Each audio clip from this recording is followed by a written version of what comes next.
tenho que ir para o Rio. E esse ano, quando o Matheus me convidou, eu falei, poxa, dia 7, começo do ano, eu falei, ainda estou em São Paulo. Só que eu não sabia, irmãos, que no dia 7, começo do ano, ia ser o jogo mais importante da vida do Palmeiras no ano. Porque o justo florescerá como o Palmeiras, né, pastor Luiz? E aí, quando eu falei, Matheus, eu te mato, nesse dia você me chama. E eu saí de casa ouvindo pelo rádio, mas, gente, Palmeiras não caiu, tá? Fiquem tranquilos. Você veio buscar sua bênção aqui. Eu vim buscar minha bênção aqui. E graças a Deus eu pude estar aqui, né? Aí o Davi me veio ali e falou, poxa, você veio para a Assembleia? Não, eu pus a gravata verde que era para dar sorte, gente. Foi uma forma, eu falei, não posso com a camisa do Palmeiras, eu vou com a gravata verde. Né? Mas é homenagem a eles, não é sempre que um filho faz 11 anos. Então eles merecem toda a minha gratidão, né? O sucesso nosso é ver-nos crescer e ver-nos progredir. Tem um líder que ele disse a seguinte frase, ele é de Asas do Socorro: sucesso sem próspero e sucessivos sucessores é fracasso. E quando eu vim para São Paulo em 2003, essa igreja me convidou para vir aqui para dar um seminário introdutório de King's Kids. Eu na época passava por uma turbulência na vida, eu vim e pensei, é um grupo. Mas hoje eu vejo que não era um grupo que o Márcio estava indo, mas era um grupo que Deus orientou o Márcio para que viesse. E é um grupo que permanece, né? Então, parabéns pelos 11 anos de vida de vocês. Amém? King's Kids esse ano tem um tema. Como que é mesmo, gente? E o ano que vem, esse ano. E o ano que vem? Eu me levanto. Eu me levanto em prol da bandeira de Jesus. Nós vimos antes da Copa quantos manifestos de pessoas se levantando por 20 centavos. Quebrador. E por que nós vamos nos levantar em prol do nome de Jesus? Essa é a nossa ideia para janeiro e todo o ano de 2015. E vão acontecer várias campanhas, né? Uma delas vai ser uma campanha que eu vou estar liderando. Vou fazer o comercial aqui, tá? Vai ser de 12 a 28 de janeiro. Metade dessa campanha vai ser feita aqui em São Paulo, tempo teórico. E a outra metade vai ser feita em Trindade, Paraty. Vai ser o primeiro Kings Camping. Nossa parte prática vai ser lá no camping, na Praia do Caixadaço, em Trindade. Por que Trindade? Trindade hoje só é menos visitado do que Fernando de Noronha. Cerca de 800 mil pessoas por ano vão para Trindade. Então aí fica o convite. O preço da campanha é R$600 por pessoa, porque envolve todo o aluguel do camping lá, o transporte São Paulo Paraty, a alimentação, uniforme e tal. Porém, se essa igreja tiver um grupo de 10 crianças, eu dou um presente de aniversário, eu faço por R$400 para cada um. Agora é com vocês. Vocês orem, pode ir adulto, pode... Ok? Viu, pastor? Você pode ir lá para supervisionar o trabalho. Mas eu não vim aqui para fazer propaganda e nem falar que o justo florescerá como Palmeiras. Eu vim aqui para trazer uma mensagem de aniversário. Né? E quando, logo no primeiro louvor, Deus falou muito no meu coração, falou, tá vendo? Como eu te falei que era para você pregar isso. Né? Primeiro louvor, nós falamos o seguinte: tudo deixamos por ti, para cumprir seu chamado. Eu gostaria que você abrisse a sua Bíblia no livro de Mateus, no último capítulo do livro de Mateus. Obrigado, irmão. Mas antes eu queria que você perguntasse assim, falasse assim para o seu irmão: o que é, como e para quê? Fala para ele. O que é, como e para quê? Como e pra quê? Repete, o que é, como e para quê? O que é, como e para quê? Mateus 28. Finalzinho do capítulo 28, no verso 18. Diz assim: Jesus, aproximando-se, falou-lhes, dizendo: toda autoridade me foi dada no céu e na terra. Ide, portanto, fazer discípulos de todas as nações, batizando-os em nome do Pai, do Filho e do Espírito Santo, ensinando-os a guardar todas as coisas que vos tenho ordenado. E eis que estou convosco todos os dias até a consumação do século. O Senhor nos abençoe e nos edifique com a leitura e com a proclamação da sua santa e bendita palavra. Amém. Irmãos, aqui Mateus Mateus ele tem um foco, ele tem um público-alvo. O público-alvo de Mateus era os judeus. E ele fecha o seu livro dizendo o que Jesus falou. Ele fecha o seu livro dizendo a orientação de Jesus. E a orientação de Jesus era: ide por todo o mundo e fazei discípulos de todas as nações. E aí, nesse ide e fazer discípulos de todas as nações, é que entra a primeira pergunta. E qual é a pergunta? O que é? O que é ser discípulo? O que é ser discípulo? Irmão, ser discípulo é seguir a ideia e o exemplo de alguém. Infelizmente, nós temos discípulos de várias pessoas. Por exemplo, Hitler teve discípulos. Hitler teve pessoas que acharam que a ideia dele era excelente, vamos exterminar os judeus, e seguiram aquela ideia e deram sua vida para que aquela ideia acontecesse. Seguiram o exemplo de Hitler, fizeram aquilo que Hitler fez. Né? Tempo atrás, meu filho, tem 5 anos, o Moisés, ele tinha 3, faz 2 anos mais ou menos. Ele vira para mim e fala: papai, hoje eu vou para a escola com cabelo de Neymar.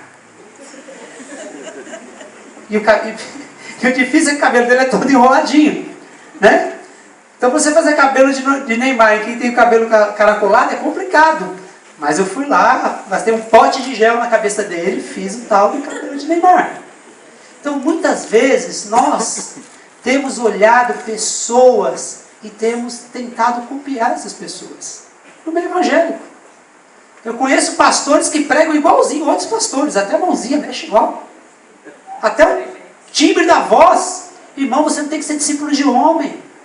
Quando Jesus chama aqueles 12 e manda deixar tudo por ele, ele fala: ide fazer discípulos. Discípulos de quem? De mim. Ser discípulo é conhecer as ideias de Jesus. É conhecer os exemplos de Jesus. É caminhar naquilo que Jesus fez. Hoje nós somos conhecidos como cristãos. Por que cristãos? Essa brincadeira de cristão começou numa zombaria. Os cristãos, os discípulos, os apóstolos, eles não eram cristãos. Eles eram conhecidos como aqueles que eram um grupinho do caminho. Que eles caminhavam seguindo Jesus e tal. De repente, as pessoas começam a olhar para eles. Falam: nossa, esses meninos aí, esse povo aí é muito parecido com aquele tal de Jesus que veio. E eles fazem as mesmas coisas que esse Jesus fazia. Por quê? Eles conheciam as ideias e eles conheciam os exemplos que aquele homem deixou para eles. E eles então se tornaram parecidos com ele. E aí as pessoas começaram a zombar. Olha lá o cristão, o pequeno Cristo. Então ser discípulo, eu e você, nós precisamos conhecer essas ideias. E não só conhecer, praticar. Eu louvo a Deus porque o grupo de Kings Kids aqui da igreja, elas não seguem o meu exemplo. Ela não segue os meus passos. Eles seguem o exemplo e os passos de Jesus. Só que eu tenho a obrigação de que eles vejam esses exemplos na minha vida. Eu tenho a obrigação de apresentá-los esse Jesus. Quando você conhece uma pessoa, esse dia foi muito engraçado. Eu fazia 3 anos que eu não fazia um check-up. Minha esposa na minha cabeça, ou é relaxada assim mesmo, né? Sempre vai protelando e não faz os exames. E paga plano de saúde, mas não faz os exames. Aí ela se invocou uma bateria de exame, foi uma semana indo tomar picada, fazer não sei o que, exame de rasparam todos os pelos do peito, colaram todos aqueles negocinhos e tal. E eu estou lá esperando o resultado do exame, daqui a pouco eu ouço alguém falar assim: senhor José Betil, pode entrar. Quando eu vi esse nome José Betil, eu falei: não acredito. Eu estava de costas, eu pensei: gente, alguém colocou o nome no filho de Zé Bétio. É o Zé Bétio, vamos acordar, vamos levantar. Muita gente conhece. E aí quando eu olho para trás, era um velhinho, e quando ele chega na recepção, ele começa a fazer piada com as recepcionistas. Eu falei: gente, esse é o meu Zé Bétio. E eu até pedi para bater uma foto com o Zebete. Quando você conhece uma pessoa famosa, e você tem a oportunidade de se aproximar, sei lá, ter um contato, você não quer contar isso para as pessoas? Eu lembro que eu cheguei em casa e falei, minha esposa é do Rio, nunca ouviu falar de Zebete, nem. Eu lembro do tal do jumentinho, né, que acordava todo mundo, chupar, acordava. Né, os mais. Era assim minha avó, gente. Era todo dia o Zebete pela manhã. E eu lembro que eu cheguei e falei, amor, você não sabe quem eu vi? Ela falou, quem? Eu falei, olha, eu vi o Zebete. Ela falou, quem? Eu vi o Zebete. Irmãos, nós conhecemos a Jesus. Se nós conhecemos a Jesus, foi que nem na oração aqui feita, falando, não nos deixa passar essa semana sem falar para as pessoas, pelo menos Jesus te ama. Nós precisamos. Então ser discípulos, irmãos, é você seguir esse homem de tudo aquilo que nós cantamos aqui, que morreu por mim, morreu por você, pelo seu pecado. Falar de tudo aquilo que ele fez pela minha vida e pela sua vida. Eu preciso conhecer esse homem de uma maneira bem profunda. Eu preciso saber, hoje Jesus era santista, porque o Santos fez gol aos 49 do segundo tempo e salvou o Palmeiras. Então, mas a Bíblia fala aqui, sede santos, porque eu sou santo. Estou brincando, gente, Jesus. Mas eu preciso saber o que Jesus gosta de comer, peixe, não é peixe? Peixe com pãozinho, prato favorito de Jesus, pelo menos é o que a Bíblia diz. Você precisa conhecer, às vezes nós convivemos, e só tem uma maneira de você conhecer, é conviver. Você precisa conviver com Jesus. Então a primeira pergunta, o que é ser discípulo? A resposta é seguir a ideia e o exemplo de alguém. No nosso caso, esse alguém é Jesus Cristo. É Ele que nós temos que seguir. Agora, como? Como eu vou seguir a ideia e o exemplo de Cristo? Só tem uma forma. Eu preciso conhecer a Cristo. Eu preciso conhecer esse homem. Eu não posso falar que eu conheço o Zebete. Eu vi o Zebete. Uma vez. Por minutos. E ainda a foto ele falou que não podia tirar, que ele tem um contrato de imagem, não sei com quem aí, que não pode ser divulgado em redes sociais. Mas Jesus eu conheço um pouquinho. A Bíblia diz, começamos e prossigamos em conhecer o Senhor. O processo de conhecer a Jesus é que nem o processo do casamento. Você casa, você acha que você conhece tudo do seu cônjuge, você não conhece nada. Você não conhece nada. E os anos vão passando, e vocês vão se descobrindo. Quando eu olho para a relação de Jesus com os seus discípulos, aqueles que deixaram tudo por Ele, eu fico impressionado. Jesus, durante 3 anos, escolheu aqueles 12, como Ele escolheu a mim, escolheu você. Falou, vem, larga tudo, vou te fazer pescadores de homens e tal. E Ele conviveu com esses homens cerca de 3 anos. 3 anos. E um dia com os adolescentes, eu falei, gente, vamos fazer uma conta, vamos descobrir quanto tempo Jesus passou com os discípulos. Alguém já fez essa conta? Dá cerca de 20.000 horas e 600 minutos. Por isso que aqueles homens conheciam quem Jesus era. Então, primeiro passo, né? Como eu vou me tornar um discípulo? É você ter tempo com Ele. É você se relacionar com Ele. Eu me lembro que eu sou aqui de São Paulo, sou paulistano. E como o pastor Zé falou de Jesus quando Natanael e tal. Pode ver alguma coisa boa de Jerusalém? De Nazaré? Se não pode ver alguma coisa de Nazaré, imagine do Inhocuné. Eu sou do Inhocuné, zona leste aqui de São Paulo. Eu sou lá do Inhocuné. E aí eu acabei me envolvendo com drogas, fui parar num centro de recuperação. E eu não conhecia Jesus. Eu não conhecia as ideias de Jesus. Eu não conhecia os exemplos de Jesus. E lá eu conheci esse Jesus. Me apresentaram esse Jesus. E eu lembro que lá, eu cheguei numa sexta-feira, quando foi no sábado pela manhã, me caiu uma Bíblia na mão. e falaram assim para mim, abre no livro de João, não sabia nem quem era João. Eles abriram para mim e falaram, olha, você começa a ler. Eu falei, mas eu vou ler o quê? Ele falou, vai ler do começo ao fim. Aí eu falei, mas como assim? Ele falou, não, aqui todo dia pela manhã você vai ler a Bíblia 1 hora. Aí eu falei, isso é fácil. Finjo que estou lendo. Estou lá, e de boa. 1 hora, dou um cochilo, sei lá. Só que aí quando ele terminou, eu falei, e não pense em me enganar, porque no final eu vou perguntar onde você começou, onde você parou e o que você leu. Então você tinha que ler. E eu comecei a ler aquela Bíblia todo dia, 1 hora. Falei, gente, que lugar que minha mãe me enfiou, né? E eu fui lendo. Chegou depois, antes disso, das 6:30 da manhã às 7 já tinha lido o livro de Provérbios, que era o capítulo do dia. Tipo, hoje é dia 7, leria o Provérbios capítulo 7. Né? Diz que é o horóscopo do crente. Né? Crente tem horóscopo, é o Provérbios. E aí, depois ia para o café da manhã, voltava ali 1 hora de Bíblia, depois a manhã inteira, estudo bíblico. Até meio-dia. Ou seja, irmão, das 6:30 da manhã ao meio-dia, Bíblia na cabeça do peão. Depois ia trabalhar, voltava, tomava um banho, ficava relax. Não. Aí tinha meia hora de leitura do Velho Testamento. E eu tive o privilégio, irmão, de ficar nessa casa de recuperação por 2 anos e 8 meses. Nessa pegada. Tempo com Deus. Eu sinto falta. Hoje eu já acordo pensando o que é que eu tenho que resolver. Lá eu acordava, sem ninguém mexer a paciência. Sabia que eu podia sentar e ter 1 hora de leitura bíblica. Quanto tempo a gente perde? Se você quer se tornar um discípulo, você precisa ter tempo com o Senhor.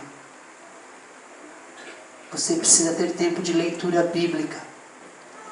Você não vai conhecer os discípulos passaram 28.000 horas e 600 minutos aproximadamente com Jesus. Quantas horas nós temos gastado com Jesus?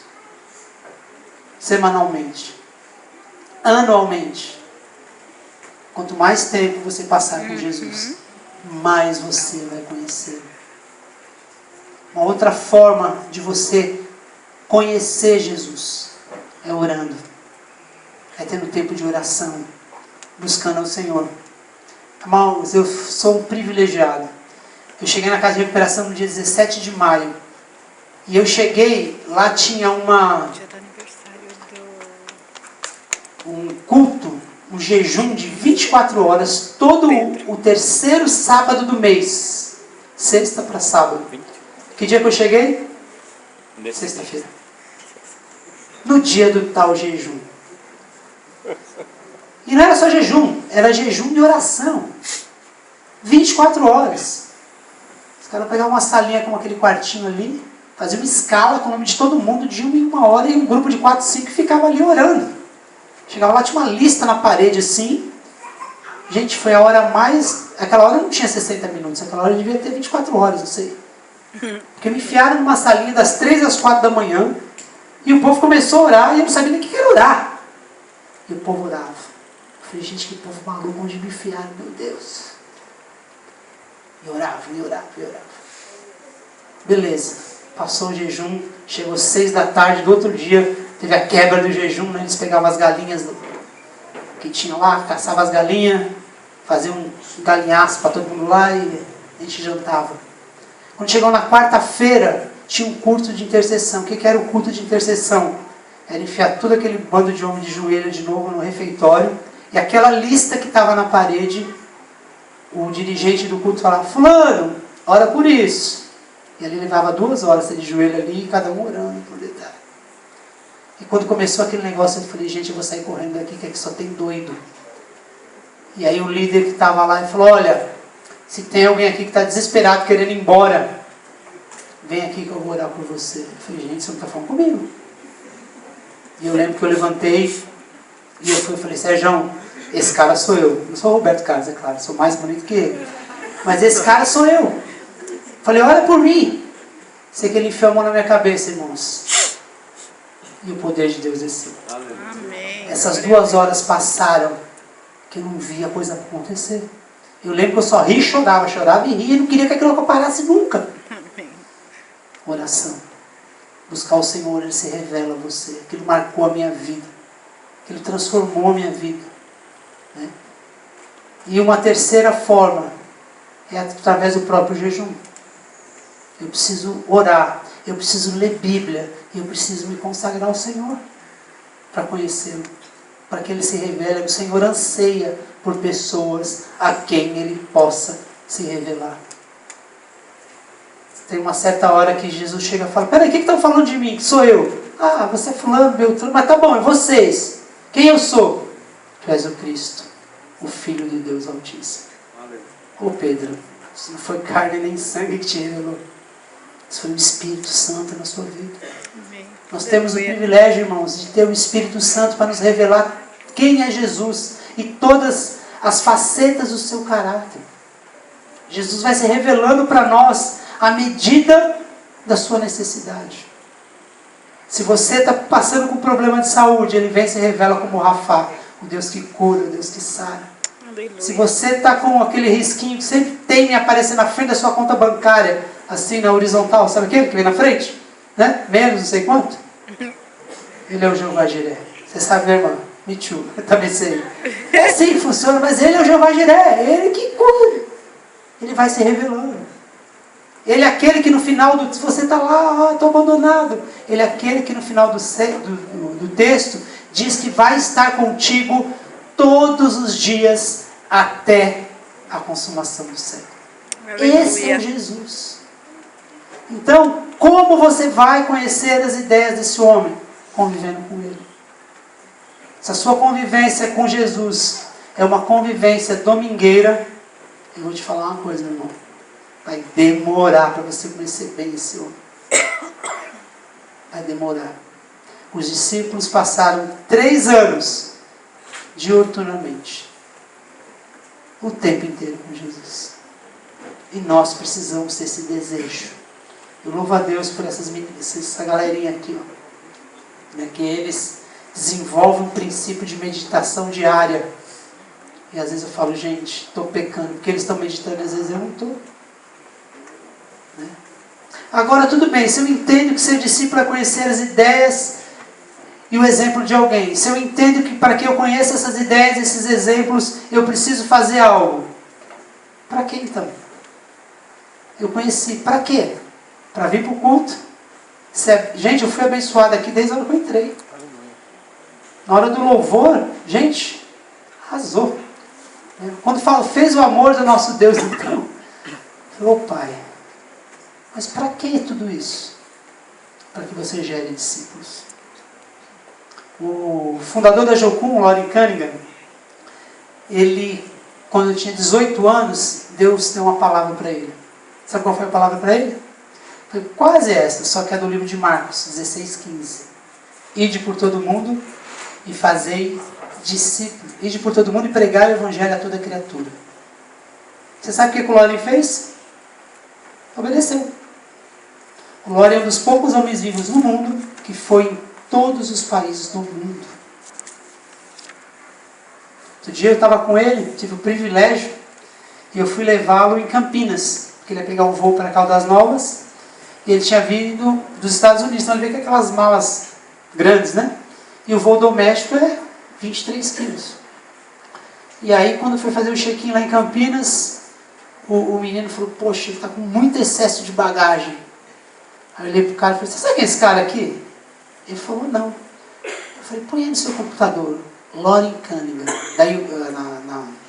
porque tinha parceria com a United.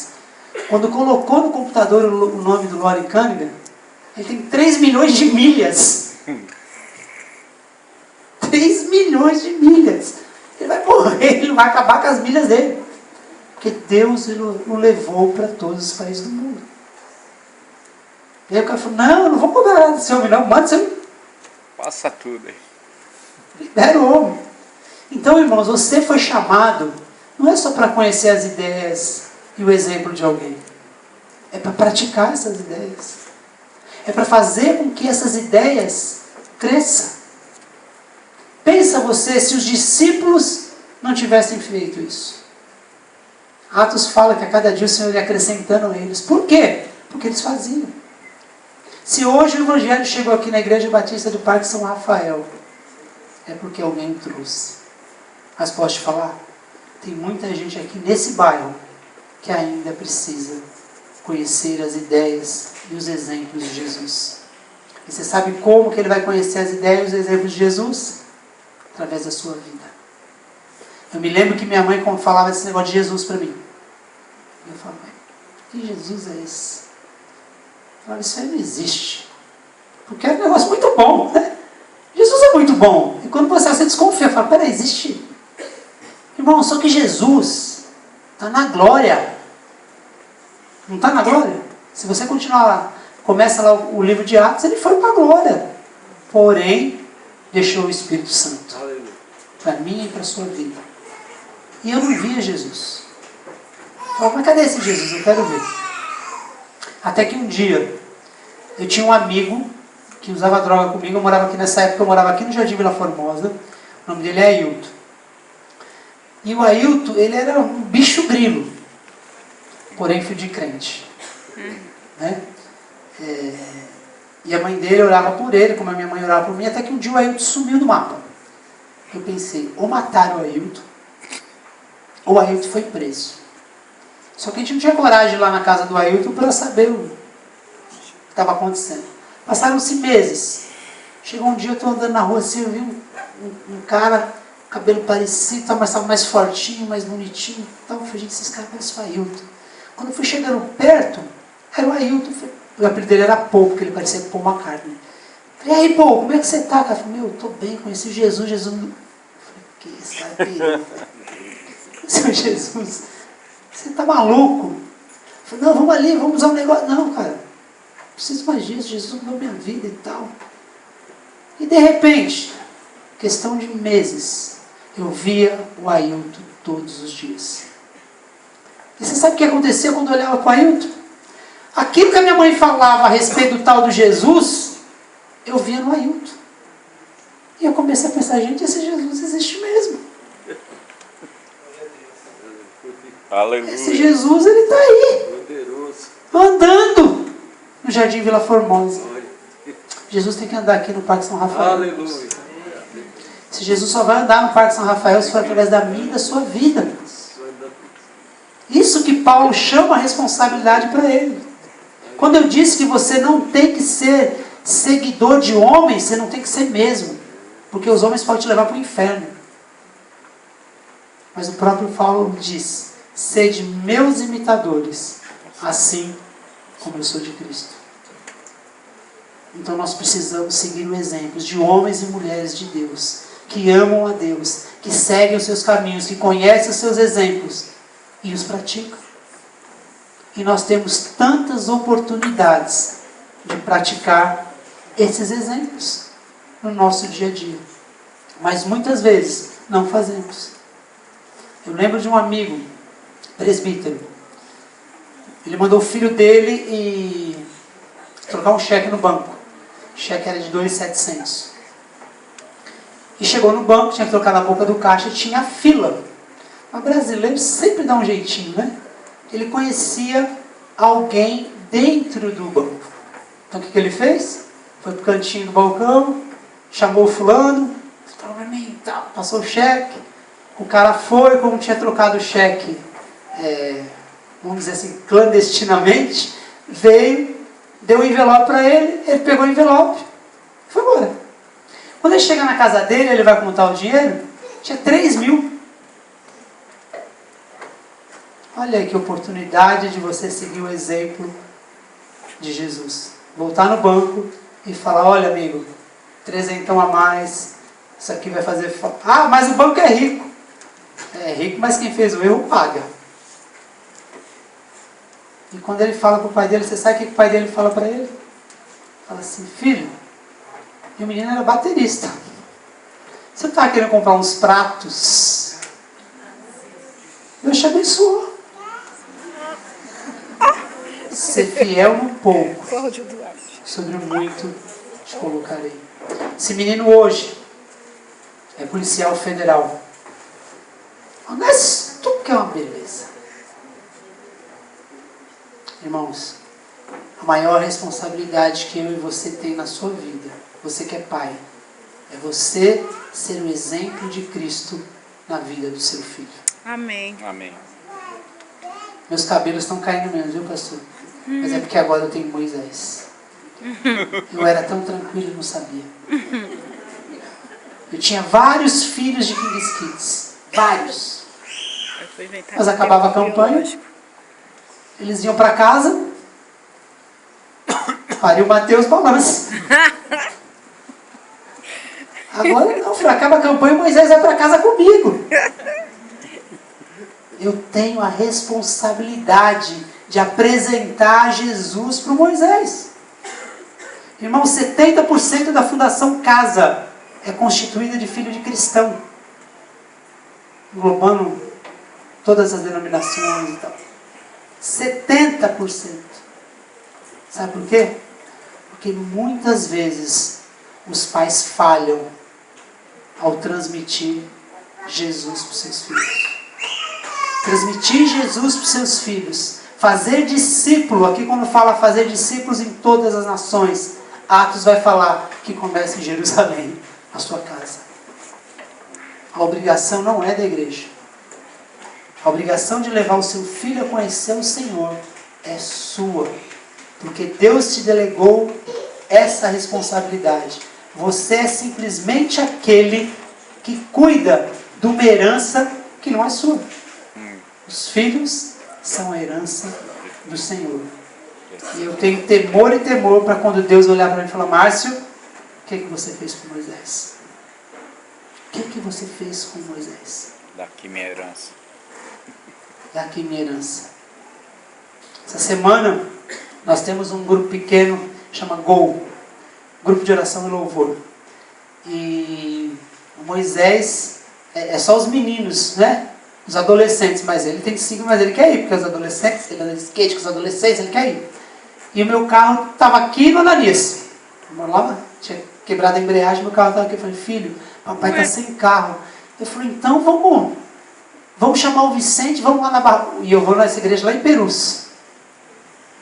Vamos lá no Vicente, que o Vicente trabalha na Barra Funda. Eu falei: filho, o Vicente está operado, ele não vai hoje. Eu falei: então vamos pedir o carro do tio Serginho. Aí eu falei: vamos lá. Aí desci lá, falei: Serginho, você vai usar o carro? Eu falei: pô, vou num culto hoje. Eu falei: ó, filho, o tio Marcos tem uma van escolar. Nossa, mas negociou, hein? E aí eu fui pro Marcos e falei: poxa, cara, estou muito cansado. Aí ele olhou para mim e falou: pai, plano A, plano B, plano C, acabou tudo. Por que Deus faz assim? Não, filho, Deus é soberano, ele faz todas as coisas. Mas eu ainda tenho plano D. Olhei para frente de casa assim, a minha vizinha, a Joelma, a luz acesa e o carro na garagem. Falei lá: ô João, você vai usar o carro hoje? Ele falou: olha, eu tenho uma reunião da Mary Kay, mas eu posso tentar mudar. Me dá um tempo que eu te mando um WhatsApp. Daqui a pouco vem o WhatsApp e ela fala assim: ó, Márcio, infelizmente eu tentei mudar, mas a minha gerente não deixou, um negócio assim. Eu falei: ó, filho, acabou o plano dele, ficou mais bravo ainda. Aí a Miriam falou: Moisés, vai para a sala, você quer ir? Dá o seu joelho. Lá começa às 8 horas, já era 8 horas. E ele vai para a sala, daqui a pouco a Joelma liga e fala: olha, consegui alguém para ir no meu lugar, pode vir pegar o carro. Eu peguei o carro, enfiei o Moisés e nós fomos. Nós, como pais, precisamos levar nossos filhos a ter essas experiências com Deus, a ter esse relacionamento com Deus de dependência. O Moisés, no meio do ano passado, desse ano, ele saiu as férias da escola, terminou foi na sexta-feira. Quando foi na segunda-feira, eu passo em frente à escola dele, a escola estava mudando, fechou a escola. Fechou, sem avisar ninguém. Disse que não estava dando lucro. Era uma escola particular. Falei: agora tal. Falei: amor, quer saber? Vamos enfiar essa criança lá no Mackenzie. Vamos pedir uma bolsa no Mackenzie. Irmãos, educação é a herança que você tem que dar para o seu filho. Mais que tênis da marca, mais que PlayStation, não sei das quantas, mais que iPhone, mais que iPad, mais que tudo é educação. E eu falei para a Miriam: vamos levar esse menino para o Mackenzie. Miriam, vamos lá no Mackenzie. Aí ele fez um teste, passou no teste. Matrícula era R$1.600 e poucos. Ele falou: de onde você vai tirar esse dinheiro? Eu falei: não sei. E aí foi ver material, quase R$2.000. Eu falei: nossa. Ele falou: nós desistimos, arrumamos uma escola lá perto de casa. Mas eu fiquei com aquele no coração. E o Moisés, quando fez o teste, levaram ele para passear no Mackenzie. Ele pirou. Ele ficou doido quando ele viu aqueles negócios que existem lá no Mackenzie. É o primeiro mundo na educação, gente. Ele ficou malucado quando ele fala assim. Ele falou, pai, eu não vou estudar aqui. Eu falei, não, filho, esse semestre você vai ficar com seus amiguinhos, você vai ficar sozinho. Mas o ano que vem você vai. Só que você tem que orar. Você precisa orar e pedir para o Papai do Céu. E o Moisés orava. Aí quando foi agora, entramos de novo, a mulher falou, ó, ele vai ter que fazer outro teste. Porque agora ele vai para o Fundo 1 e ele vai ter que passar nesse teste. Ele foi e fez o teste, destruiu no teste. Passou no teste. E aí a mulher pegou o boleto. Quando eu li aquele boleto de 1.600 e pouco, eu falei, meu pai amado. Falei, filho, papai não tem essa grana, nós temos que orar. E nós começamos a orar. A mulher falou, faz assim, eu vou segurar o boleto para você 5 dias. Ela segurou o boleto. Antes de terminar os 5 dias, veio uma mensagem dizendo que não sei quem pegou a ficha de Moisés. E eles resolveram dar integral a bolsa de Moisés. Aleluia! Glória a Deus! E aí uma amiga já falou, olha o material eu pago. Pequenas experiências. Pequena? Você precisa levar os seus filhos a conhecer o Senhor. Depender desse Deus. Eu me lembro, e eu já estou encerrando, que festa de aniversário vai longe, né? Eu já estou encerrando, que uma vez eu estava no Iocuné, numa favela, e tinham matado um policial militar da rota. E a rota fechou a favela. E eu estava lá dentro. E eu lembro do maluco, a rota mata. E eu estava lá. E as pernas tremiam. E eu lembro que na hora que eu estava lá, sabe o que eu fiz? Eu orei. E a minha oração foi assim, Deus da minha mãe. Deus da minha mãe. Tira daqui. E eu nunca mais pis nesse lugar. Irmãos, eu saí pela entrada principal da favela, andando, passei entre as viaturas. Eu não sei o que Deus fez nos olhos dele ou em mim, né? Eu sei que eu me enxergava, mas eles não me viram. Eu passei. Não tinha vergonha, no outro dia estava lá. Não tinha vergonha. Hoje, a minha mãe me levou a conhecer o Deus dela. Então hoje, quando eu oro, eu conheço as ideias e o exemplo do Deus que a minha mãe serve. Porque eu vi também na minha mãe essas ideias e esses exemplos sendo praticados. E eu tenho que fazer o mesmo com Moisés e com o restante dos meus vizinhos, amigos e em todo mundo. Então, o seu filho, hoje, você precisa levar a conhecer o Senhor. E se ele conhecer o Senhor e Deus chamá-lo para ele deixar tudo por ele, não segure seu filho. Não segure seu filho. Moisés não vê a hora de fazer 8 anos para ir numa campanha sem mim. Vai sozinho, pai. Beleza, filho. Parabéns. Vai. Vai cair um pouquinho mais os cabelos. Ah, vai. Mas, já te contei a receita, né? Azeite de oliva, o cabelo não cai mais. Oxi. Gente, ele escorrega. Então é menos traumático. Então, os nossos filhos, se Deus chamar... Irmãos, eu morei na África, país muçulmano. Uma criança, um adolescente, que resolve servir o pé da letra ao Corão e ser um suicida, um homem-bomba. Quando ele toma essa decisão para os seus 15, 16 anos, sabe o que a família faz? Festa. A família faz festa. Porque ele vai morrer, vai virar picadinho, literalmente, mas vai para lá. Então o melhor lugar para o seu filho, depois que ele conhece o Senhor, é no centro da vontade de Deus. Amém. E essa igreja é uma igreja missionária. E a minha oração é para que Deus levante missionários dessa igreja, para que cumpra esse chamado de ir por todo mundo, pregar o evangelho a toda criatura. E se Deus chamar os filhos dessa igreja, vá junto, ore por eles, invista como vocês têm investido na vida deles, e vocês vão ver o que Deus vai fazer. Agora, traga isso para a sua vida. Você precisa conhecer como que é o seu grau de conhecimento das ideias e dos exemplos de Jesus? Quanto tempo você tem ficado próximo dele para se tornar esse discípulo? E o que você tem feito com todo esse conhecimento? Que o Senhor nos abençoe e que o Senhor grave no nosso coração essa palavra. Que Deus abençoe. Amém. Pastor Nelson. Liga aí. Só clicar.